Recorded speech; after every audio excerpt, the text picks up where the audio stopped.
ফরিদপুরের ঝোলা গুড়, ফরিদপুরের নারকেল গুড়, ফরিদপুরের পাটালি গুড়, তাল গুড় সবকিছুই বিখ্যাত। সো আমরা কিন্তু এখন জানি না, আমাদের যে জেনারেশন, এই জেনারেশন ফরিদপুরের গুড় সম্পর্কে, ফরিদপুরের ঐতিহ্য সম্পর্কে কিছুই জানি না। আমরা জানি কি রাজশাহী কিংবা যশোরের গুড় সেরা, আসলে ঠিক না।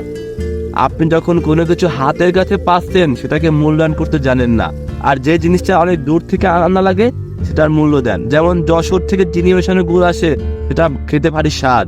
রাজশাহী থেকে চিনি মেশানো গুড় আসে, সেটা খেতে ভারী স্বাদ। আর আমি কি লাগবে বলমাই থেকে আপনাদের প্রোভাইড করতেছি একদম কেমিক্যাল ছাড়া খাঁটি খেজুরের গুড়টা, তখন আপনারা বলবেন গুড়ে ভেজাল আছে। আফসোস আপনাদের জন্য।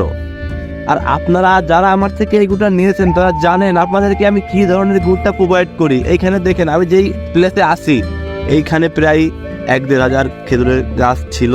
এখন কোনো মতে কালের বিবর্তনে আরো 200-300 গাছ আছে। সো সেই গাছ থেকেই আমরা কালেকশন করেছি এই গুড়টা।